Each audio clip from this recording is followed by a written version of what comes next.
Malaysia at Singapore. Ugnayan ng mainland at insular na Timog Silangang Asya.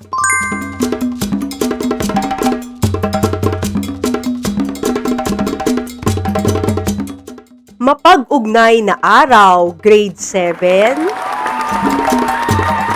Ang pag-unawa sa pangkat etnolinguistiko ng Lao, Vietnam at Cambodia ay parang pagtingin sa group chat ng kasaysayan.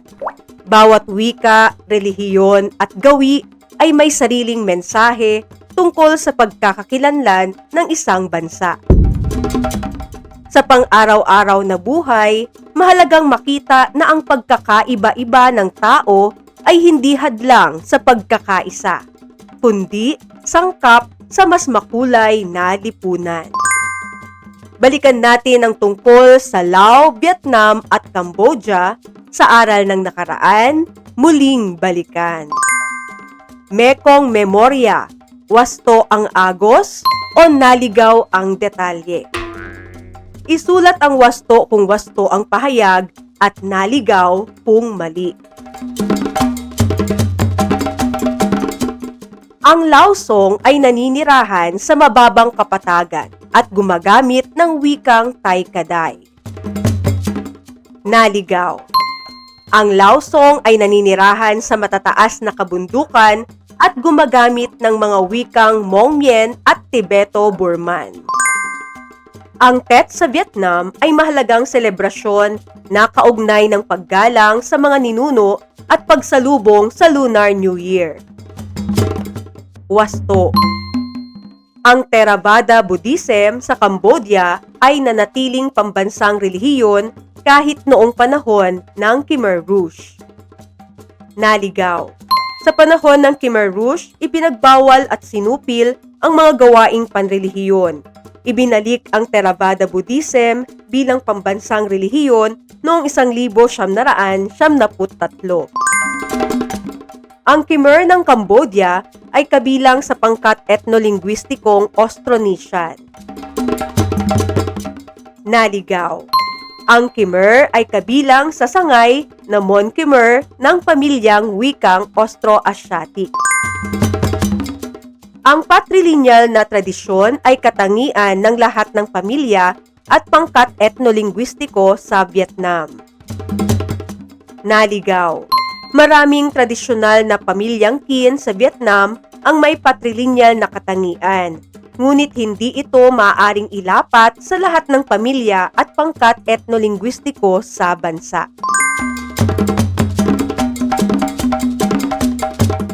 Mula sa pag-agos ng Mekong, lilipat naman ang paglalakbay sa mas timog na bahagi ng Timog Silangang Asya.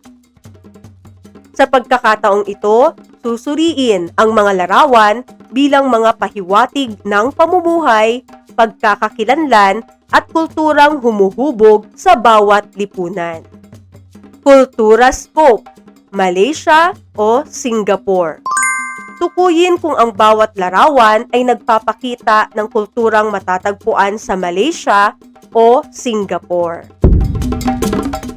Una, Singapore, Malaysia. Ikalawa, Singapore, Malaysia. Ikatlo,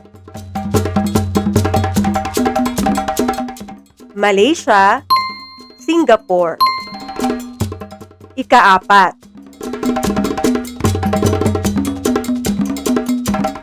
Singapore, Malaysia. At ikalima, Malaysia, Singapore. Hindi pala sapat ang mabilis na tingin. Maraming pagkakatulad, ngunit may mahalagang detalyeng naghihiwalay sa pagkakakilanlan ng dalawang bansa. Kaya naman layunin ng aralin na masuri ang ugnayan ng lokasyon, pangkat etniko, wika, kultura at relihiyon sa paghubog ng pagkakakilanlan ng Malaysia at Singapore bilang mahalagang bahagi ng Timog Silangang Asya. Bagamat magkalapit at kapwa binubuo ng iba't ibang pangkat at kultura, hindi magkapareho ang paraan ng paghubog sa pagkakakilanlan ng Malaysia at Singapore. Minsang magkasama, Malaysia at Singapore. Alam nyo ba, noong ika-16 ng Setyembre 1963, naging bahagi ang Singapore ng Federation of Malaysia. Makalipas lamang ang halos 2 taon, humiwalay ito at naging isang malaya at nagsasariling bansa noong ika-9 ng Agosto 1965. Sa kabila ng kanilang iisang pinagmulan, nabuo ang magkaibang pagkakakilanlan ng dalawang bansa dahil sa impluwensya ng lokasyon, pangkat etniko, wika, kultura at relihiyon. Upang higit itong maunawaan, mahalagang kilalanin muna ang Malaysia. Malay mo ba? Kilalanin ang iba't ibang mukha ng Malaysia. Pagmasdan ng mabuti ang mga larawan. Suriin ang kanilang kasuotan, pamumuhay, tradisyon at kapaligiran. Tukuyin ang mga pagkakatulad at pagkakaiba na makikita sa bawat larawan. Una. Pangalawa. Pangatlo. Pang-apat. Pang-lima. Pang-anim. Pang-pito. At pang-walo. Ano-ano ang mga kapansin-pansing pagkakatulad at pagkakaiba ng mga nasa larawan? Ano ang ipinahihiwatig ng kanilang kasuotan, tradisyon at pamumuhay tungkol sa kanilang pinagmulan? Ano ang sinasabi ng mga larawang ito tungkol sa pagkakaiba-iba ng mga mamamayan ng Malaysia? Mula sa mga larawang sinuri, makikitang binubuo ang Malaysia ng iba't ibang pangkat ng mga mamamayan na may sari-sariling kultura, wika at tradisyon. Ngunit ang mga larawan ay ilan lamang sa maraming pamayanang matatagpuan sa bansa. Kabilang dito ang Malay, Orang Asli, Chinese Malaysian, Malaysian Indian, Iban, Bajau, at iba pang mga pangkat sa Sabah at Sarawak. Sa kabila ng kanilang pagkakaiba-iba, may paraan kung paano sila karaniwang iniuuri sa loob ng bansa. Paano kaya pinapangkat ang mga mamamayan ng Malaysia? Culture Detective File. Sort it out. Suriin ang mga pangkat sa ibaba. Aling mga pangkat ang maituturing na mga katutubong mamamayan ng Malaysia? Aling mga pangkat ang may mga ninunong nagmula sa ibang bahagi ng Asya? Iayos ang mga ito sa dalawang pangkat. Karaniwang iniuuri ang mga mamamayan ng Malaysia sa dalawang malawak na pangkat, ang bumiputera at non-bumiputera. Ang bumiputera ang itinuturing na mga anak ng lupa. Kabilang sa kanila, ang Malay, Orang Asli, Iban, Bidayu, Bajau, Kadasan Dusun, at iba pang katutubong pangkat. Samantalang sa non-bumiputera naman, kabilang ang Chinese Malaysians, Malaysian Indians, at iba pang mga pangkat na may pinagmulan sa ibang bahagi ng Asya. Ang mga bumiputera ay binubuo ng mga katutubong pangkat ng bansa. Samantalang kabilang sa non-bumiputera ang mga pamayanang may ugat mula sa iba pang bahagi ng Asya. Ang pagpapangkat na ito ay nagpapakita kung gaano kalawak at kakulay ang pagkakaiba-iba ng mga mamamayang humuhubog sa pagkakakilanlan ng Malaysia. Malaysia at ang mga tao nito. Ang Malaysia ay isa sa mga bansang may pinakamayamang pagkakaiba-iba ng populasyon sa Timog Silangang Asya. Binubuo ito ng maraming pangkat etniko, wika, kultura at relihiyon na sama-samang humuhubog sa pagkakakilanlan ng bansa. Mas maraming mamamayan ang naninirahan sa Peninsular Malaysia kaysa sa Silangang Malaysia o Borneo. Bakit maraming pangkat sa Malaysia? Malaki ang naging papel ng lokasyon ng Malaysia sa pagkakaroon nito ng magkakaibang mamamayan. Matatagpuan ito sa mahalagang ruta ng kalakalan sa Timog Silangang Asya, kung saan dumaan at nanirahan ang mga mangangalakal, mandaragat at migranteng mula sa iba't ibang bahagi ng Asya. Dahil dito nabuo ang isang lipunang mayaman sa iba't ibang kultura, wika at tradisyon. Wikang nagbubuklod. Sa kabila ng pagkakaiba-iba ng mga mamamayan nito, may isang wikang nagsisilbing mahalagang ugnayan sa bansa. Ito ay ang Bahasa Malaysia, ang opisyal na wika ng Malaysia. Nakatutulong ito sa komunikasyon at pagkakaunawaan ng mga mamamayang may magkakaibang etnikong pinagmulan at wikang ginagamit. Ang Orang Asli. Ang Orang Asli ang kinikilalang mga katutubong mamamayan ng Peninsular Malaysia at bumubuo sa pinakamaliit na pangkat etniko sa rehiyon. Kabilang dito ang mga Jakun, Semang at Senoy. Gumagamit sila ng mga wikang kabilang sa pamilyang Mon Khmer at iba't ibang dialektong Malay. Sila ay kabilang sa mga pinakamatandang pamayanang nanirahan sa Malaysia. Ang mga Malay.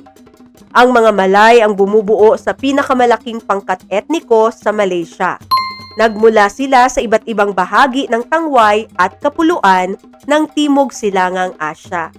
Karamihan sa kanila ay gumagamit ng wikang Malay at may malaking impluwensya sa kultura, tradisyon at pambansang pagkakakilanlan ng bansa. Ang mga Chinese Malaysians. Bumubuo ang mga Chinese Malaysian ng malaking bahagi ng populasyon ng bansa. Gumagamit sila ng iba't ibang wikang Chino tulad ng Hokkien, Cantonese, Hakka at Hainanese. Mayroon ding pamayanang tinatawag na Baba Chinese na may pinagmulang Chinese ngunit gumagamit ng Malay sa pang-araw-araw na pamumuhay habang pinananatili ang ilang kaugaliang Chinese. Mga pangkat mula sa Timog Asya. Kabilang sa mga pangkat mula sa Timog Asya ang mga Indian, Pakistani at Sri Lankan. Marami sa kanila ang gumagamit ng mga wikang Dravidian tulad ng Tamil, Telugu at Malayalam. Sa mga ito, ang Tamil ang pinakamalawak na ginagamit sa Malaysia. Nagdala rin sila ng mga tradisyon at kaugaliang naging bahagi ng kulturang Malaysian. Silangang Malaysia sa Borneo. Binubuo ng Sabah at Sarawak ang Silangang Malaysia. Matatagpuan dito ang maraming katutubong pangkat tulad ng Iban, Bidayu, Melanau, Orang Ulu, Badjao at Kadasan Dusun. Ang bawat pangkat ay may sariling wika, kultura at paraan ng pamumuhay na nagpapayaman sa pagkakakilanlan ng Malaysia. Mga katutubong pangkat sa Borneo. Ang mga Iban na kilala rin bilang si Dayak ay kabilang sa pinakamalalaking katutubong pangkat sa Sarawak. Karaniwan silang gumagamit ng shifting agriculture, isang paraan ng pagsasaka kung saan ang lupain ay pansamantalang ginagamit at pagkatapos ay hinahayaang muling sumagana bago tamnan muli. Ang mga Bidayu ay gumagamit din ng ganitong paraan ng pagsasaka, at may sarili ring mga diyalekto. Ang mga Melanau naman ay kilala sa paglikha ng harina mula sa halamang sago. Sa Sabah, matatagpuan ang mga Badjao na binubuo ng mga pamayanang magsasaka at mandaragat.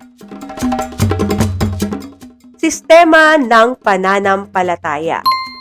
Ang Islam ang opisyal na relihiyon ng Malaysia at may pinakamalaking bilang ng tagasunod. Gayunpaman, matatagpuan din sa bansa ang Buddhism, Hinduism, Christianity, Taoism at Confucianism. Ipinakikita nito na ang Malaysia ay tahanan ng iba't ibang pananampalataya at tradisyong panrelihiyon.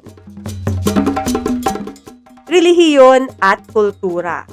Malaki ang impluwensya ng relihiyon sa pang-araw-araw na buhay ng mga Malaysian. Makikita ito sa kanilang pananamit, pagkain, tradisyon, arkitektura at mga pagdiriwang.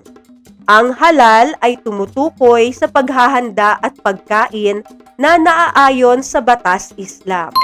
Samantala, ang Hajj ay banal na paglalakbay ng mga Muslim sa Mecca, na itinuturing na isa sa mga mahalagang tungkulin sa Islam. Mahahalagang pagdiriwang. Ipinagdiriwang sa Malaysia ang iba't ibang kapistahan na sumasalamin sa kanilang mga paniniwala. Ang Ramadan ay banal na buwan ng pag-aayuno at pagdarasal ng mga Muslim. Ang Diwali ay mahalagang pagdiriwang ng mga Hindu na kilala bilang Festival of Lights. Ang Wesak naman ay paggunita sa kapanganakan, kaliwanagan at kamatayan ni Buddha. Ipinakikita ng mga pagdiriwang na ito ang mayamang pagkakaiba-iba ng kulturang Malaysian. Malay mo, Malaysia yan! Kilalanin ang inilalarawan. Isulat ang tamang sagot. Mga anak ng lupa. Bumiputera. Opisyal na wika ng Malaysia. Bahasa Malaysia.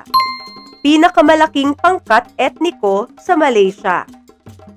Malay. Pinakamaliit na katutubong pangkat sa Peninsular Malaysia. Orang Asli. Si Dayak ng Sarawak. Iban. Paraan ng pagsasakang nagpapalipat-lipat ng sakahan. Shifting agriculture. Opisyal na relihiyon ng Malaysia. Islam. Pagdiriwang ng mga Hindu. Diwali.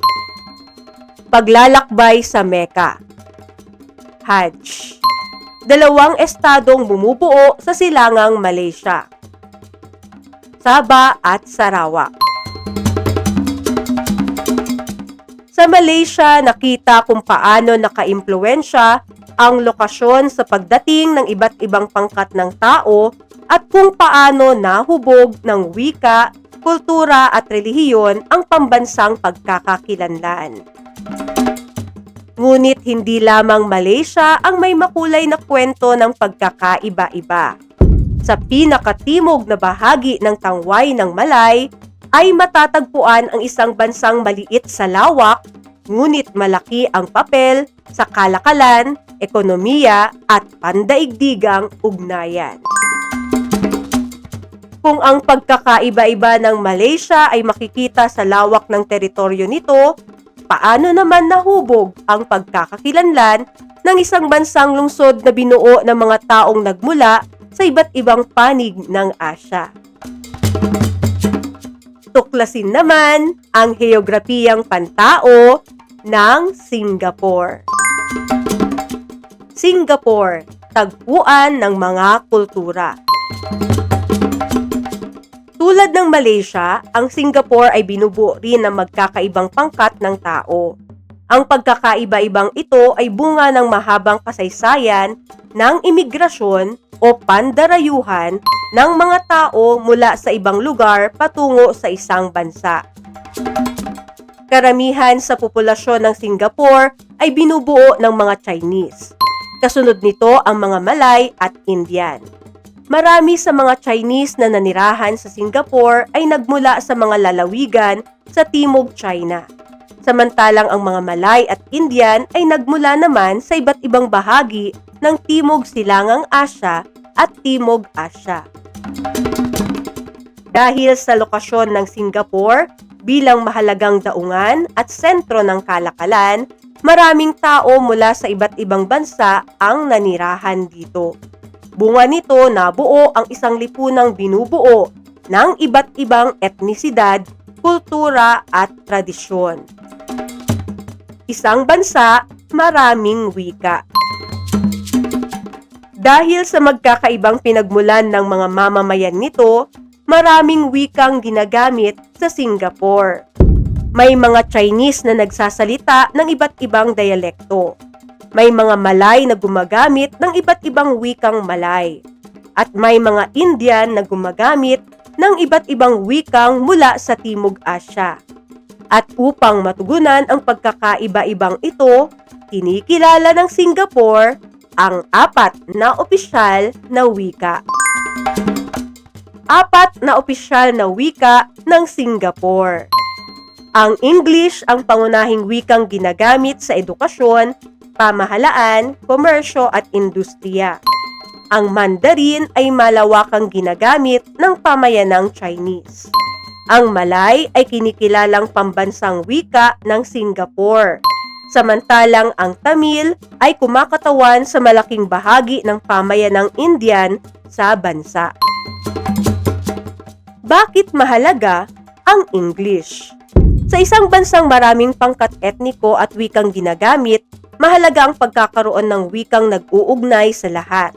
Sa Singapore, nagsisilbi ang English bilang karaniwang wikang ginagamit sa paaralan, negosyo at pamahalaan. Dahil dito, nagiging mas madali ang komunikasyon sa pagitan ng iba't ibang pangkat ng mamamayan. Sistema ng pananampalataya. Tulad ng etnisidad at wika, magkakaiba rin ang pananampalataya ng mga mamamayan ng Singapore. Maraming Chinese ang naniniwala sa Confucianism, Buddhism, Taoism o kombinasyon ng mga ito. Karamihan sa mga Malay ay Muslim. Mayroon ding maraming Kristiyano at Hindu. May ilan ding mamamayan na hindi kabilang sa anumang relihiyon. Relihiyon at pagkakaisa. Bagamat magkakaiba ang relihiyon ng mga mamamayan ng Singapore, nananatili pa rin ang pagkakaisa sa loob ng bansa. Ipinakikita nito na ang pagkakaiba-iba ng paniniwala ay hindi hadlang sa pagbuo ng isang maayos at matatag na lipunan. Sa halip, naging bahagi ito ng pagkakakilanlan ng Singapore bilang isang multicultural na bansa. Kulturang Singaporean. Ang kulturang Singaporean ay hinubog ng impluwensya ng iba't ibang kabihasnan. Kabilang dito ang mga impluwensyang nagmula sa China, India, Indonesia, kanluraning bansa. Dahil dito nabuo ang isang kulturang natatangi, ngunit nagpapakita ng pagsasanib ng iba't ibang tradisyon at pagpapahalaga. Mga pagpapahalagang Singaporean. Sa kabila ng kanilang pagkakaiba-iba, may mga pagpapahalagang karaniwang makikita sa mga Singaporean. Kabilang dito ang pagiging magalang, disiplina, pagtitimpi, pananagutan, pagpapahalaga sa edukasyon, paggalang sa nakatatanda. Ang mga pagpapahalagang ito ay itinuturing na mahalagang bahagi ng kanilang pambansang pagkakakilanlan. Singa-alam. Kilalanin ang kulturang Singaporean. Tukuyin ang salita o konseptong inilalarawan sa bawat pahayag. Isulat ang tamang sagot sa patlang. Ito ang paglipat ng mga tao mula sa ibang lugar patungo sa isang bansa upang doon manirahan. Imigrasyon. Ito ang pangkat etniko na bumubuo sa pinakamalaking bahagi ng populasyon ng Singapore. Chino o Chinese. Ito ang pangkat etniko na kasunod ng mga Chino at Malay sa dami ng populasyon sa Singapore. Indian. Ito ang bilang ng mga opisyal na wikang kinikilala sa Singapore. 4. Ito ang pangunahing wikang ginagamit sa edukasyon, pamahalaan, komersyo at industriya sa Singapore. English. Ito ang opisyal na wikang malawakang ginagamit ng pamayanang Chino sa Singapore. Mandarin Chinese. Ito ang kinikilalang pambansang wika ng Singapore. Malay. Ito ang opisyal na wikang kumakatawan sa malaking bahagi ng pamayanang Indian sa Singapore. Tamil. Ito ang relihiyong sinusunod ng karamihan sa mga Malay sa Singapore. Islam. Ito ang relihiyong karaniwang iniuugnay sa maraming Indian sa Singapore. Hinduismo.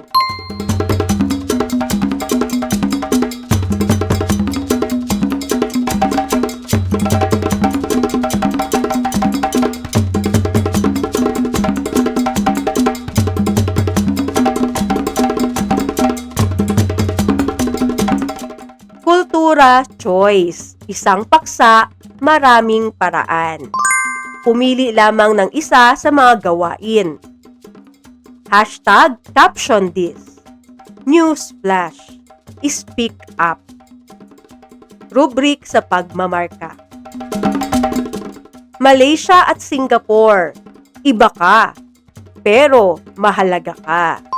Magkakaiba man sa wika, kultura, relihiyon at tradisyon, mahalaga ang ambag ng bawat pangkat sa pagkakakilanlan at pagkakaisa ng bansa. Napansin mo may bagong kaklase mula sa ibang lugar. Iba ang kanyang wika, pananamit at nakagawiang kultura kaysa sa karamihan ng inyong kaklase. Paano mo siya pakikitunguhan? Ano ang iyong gagawin upang maramdaman niyang kabilang siya sa inyong pangkat? Ano ang aral na natutuhan mo mula sa karanasan ng Malaysia at Singapore tungkol sa pagkakaiba-iba? Culture Connect. Pagkakakilanlan ng Malaysia at Singapore. Bumuo ng graphic organizer bilang buod ng aralin.